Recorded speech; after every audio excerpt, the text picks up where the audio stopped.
Everyone, welcome to Lasha cooking channel. ನಾನಿವತ್ತು ನಿಮಗೆ ಈಸಿಯಾಗಿ ಕ್ರಿಸ್ಪಿ ಎಗ್ ಪಕೋಡ ಮಾಡೋದನ್ನು ತೋರಿಸ್ಕೊಡ್ತಾ ಇದ್ದೀನಿ. ಹಾಗೆ ನೀವು ಇದೇ ಮೊದಲ ಬಾರಿಗೆ ನಮ್ಮ ವಿಡಿಯೋವನ್ನು ನೋಡ್ತಾ ಇದ್ದರೆ ದಯವಿಟ್ಟು ನಮ್ಮ ಲಾಶಾ ಕುಕಿಂಗ್ ಚಾನಲನ್ನು ಸಬ್ಸ್ಕ್ರೈಬ್ ಮಾಡ್ಕೊಳ್ಳಿ. ಹಾಗೆ ನಿಮ್ಮ ಫ್ರೆಂಡ್ಸ್ ಆ್ಯಂಡ್ ಫ್ಯಾಮಿಲಿಗೂ ಕೂಡ ಶೇರ್ ಮಾಡೋದನ್ನು ಮರಿಬೇಡಿ. ಬನ್ನಿ ಇದನ್ನು ಹೇಗೆ ಮಾಡೋದು ಅಂತ ತೋರಿಸ್ಕೊಡ್ತೀನಿ. ಮೊದಲಿಗೆ ನಾನಿಲ್ಲಿ 5 ಮೊಟ್ಟೆಯನ್ನು ಒಡೆದ್ಬಿಟ್ಟು ಒಂದು ಮಿಕ್ಸಿಂಗ್ ಬೌಲಿಗೆ ಸೇರಿಸ್ಕೊಳ್ತಾ ಇದ್ದೀನಿ. ಈ ರೀತಿ ಸೇರಿಸಾದ ನಂತರ ಅದಕ್ಕೆ ರುಚಿಗೆ ತಕ್ಕಷ್ಟು ಉಪ್ಪು, ಒಂದು 1/4 ಟೇಬಲ್ ಸ್ಪೂನಷ್ಟು ಉಪ್ಪನ್ನು ಕೂಡ ಸೇರಿಸಿದ್ದೀನಿ. ಹಾಗೆ 1/4 ಟೇಬಲ್ ಸ್ಪೂನಷ್ಟು ಜೀರಿಗೆ, ಹಾಗೆ 1/4 ಟೇಬಲ್ ಸ್ಪೂನಷ್ಟು ಪೆಪ್ಪರ್ ಪೌಡ್ರನ್ನು ಕೂಡ ನಾನಿಲ್ಲಿ ಹಾಕಿ ಚೆನ್ನಾಗಿ ಮಿಕ್ಸ್ ಮಾಡ್ಕೊಳ್ತಾ ಇದ್ದೀನಿ. ಅದ್ರ ಜೊತೆಗೆ ಇಲ್ಲಿ ಕಟ್ ಮಾಡಿರುವಂತಹ ಕರಿಬೇವಿನ ಎಲೆ, ಹಾಗೆ ಕಟ್ ಮಾಡಿರುವಂತಹ ಹಸಿಮೆಣಸನ್ನು ಕೂಡ ಒಂದನ್ನು ಸೇರಿಸಿದ್ದೀನಿ. ಹಾಗೆ ಇಲ್ಲಿ ಕೊತ್ತಂಬರಿ ಸೊಪ್ಪನ್ನು ಕೂಡ ಸ್ವಲ್ಪ ಸೇರಿಸ್ಬಿಟ್ಟು ಒಂದು ಈರುಳ್ಳಿಯನ್ನು ಕೂಡ ಚಿಕ್ಕದಾಗಿ ಕಟ್ ಮಾಡಿ ಸೇರಿಸ್ಕೊಳ್ತಾ ಇದ್ದೀನಿ.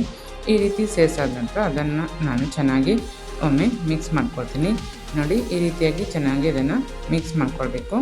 ಮಿಕ್ಸ್ ಮಾಡ್ಕೊಂಡಾದ ನಂತರ ಒಂದು ತವಾದ ಮೇಲೆ ಎಣ್ಣೆಯನ್ನು ಹಾಕಿಬಿಟ್ಟು ನೋಡಿ ಈ ರೀತಿ ಆಮ್ಲೆಟ್ ಥರ ಅದನ್ನು ರೆಡಿ ಮಾಡ್ಕೊಳ್ತಾ ಇದ್ದೀನಿ. ನೋಡಿ, ಒಂದು ಸೈಡ್ ಕುಕ್ ಆಗಿದೆ, ಇನ್ನೊಂದು ಸೈಡ್ ಅದನ್ನು ಟರ್ನ್ ಮಾಡಿ ಹಾಕ್ತಾಯಿದ್ದೀನಿ. ಈ ರೀತಿ ಎರಡು ಕಡೆ ಚೆನ್ನಾಗಿ ಫ್ರೈ ಆದ ನಂತರ ಅದನ್ನು ಒಂದು ಪ್ಲೇಟಿಗೆ ಹಾಕಿಬಿಟ್ಟು ಚಿಕ್ಕ ಪೀಸ್ಗಳನ್ನಾಗಿ ಕಟ್ ಮಾಡ್ಕೊಳ್ತೀನಿ. ನಾನಿಲ್ಲಿ ನೋಡಿ ಈ ಸೌಟಿಂದನೇ ಈ ರೀತಿಯಾಗಿ ಕಟ್ ಮಾಡ್ಕೊಳ್ತಾ ಇದ್ದೀನಿ. ನಾನಿಲ್ಲಿ ಸ್ಕ್ವೇರ್ ಶೇಪಲ್ಲಿ ಅದನ್ನು ಕಟ್ ಮಾಡ್ಕೊಳ್ತಾ ಇದ್ದೇನೆ. ನೀವು ಬೇಕಿದ್ದರೆ ಬೇರೆ ಯಾವ ಶೇಪಲ್ಲೂ, ಡೈಮಂಡ್ ಶೇಪಲ್ಲಿ ಅಥವಾ ಯಾವ ಶೇಪಲ್ಲಿ ಬೇಕಿದ್ದರೂ ಅದನ್ನು ಕಟ್ ಮಾಡ್ಕೊಳ್ಬೋದು.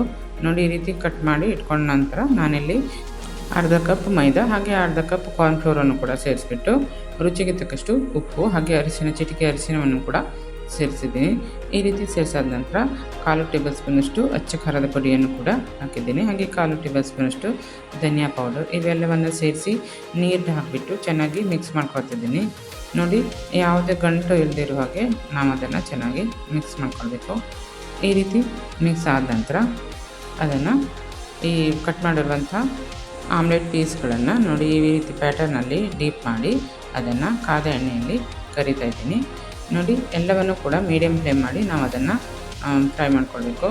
ನೋಡಿ, ಒಂದೊಂದಾಗಿ ನೀಟಾಗಿ ಎಣ್ಣೆಯಲ್ಲಿ ಹಾಕ್ತಾಯಿದ್ದೀನಿ.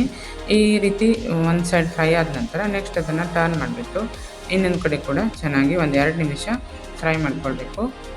ನೋಡಿ, ಈಗ ಕಲರ್ ಚೇಂಜ್ ಆಗಿದೆ, ಅದನ್ನು ತೆಗೆದುಬಿಟ್ಟು ಒಂದು ಪ್ಲೇಟಿಗೆ ತೆಗೆದಿಟ್ಕೊಳ್ತಾ ಇದ್ದೀನಿ. ನೋಡಿದ್ರಲ್ವ, ಈಸಿಯಾಗಿ ನಾವು ಹೀಗೆ ಕ್ರಿಸ್ಪಿ ಎಗ್ ಪಕೋಡ ಮಾಡ್ಬೋದು ಅಂತ. ಇದು ಸಂಜೆ ಟೈಮಿಗೆ ಸ್ನ್ಯಾಕ್ಸಾಗಿ ತುಂಬಾ ಈಸಿಯಾಗಿ ಹಾಗೆ ಫಾಸ್ಟಾಗಿ ನೀವು ಮಾಡಿಕೊಂಡು ತಿನ್ಬೋದು. ಹಾಗೆ ಈ ರೆಸಿಪಿ ಇಷ್ಟವಾದರೆ ನೀವು ಕೂಡ ಮನೆಯಲ್ಲೊಮ್ಮೆ ಟ್ರೈ ಮಾಡಿ ಅಂತ ಹೇಳ್ತಾ, ನಮ್ಮ ವಿಡಿಯೋ ಇಷ್ಟವಾದರೆ ಒಂದು ಲೈಕ್ ಆ್ಯಂಡ್ ಕಾಮೆಂಟ್ ಮಾಡೋದನ್ನು ಕೂಡ ಮರಿಬೇಡಿ. ಮತ್ತಷ್ಟು ಹೊಸ ರೆಸಿಪಿಯೊಂದಿಗೆ ಸಿಗೋಣ ಅಂತ ಹೇಳ್ತಾ, ನಮ್ಮ ವಿಡಿಯೋ ನೋಡಿದ್ದಕ್ಕಾಗಿ ನಿಮಗೆಲ್ಲರಿಗೂ ಧನ್ಯವಾದಗಳು.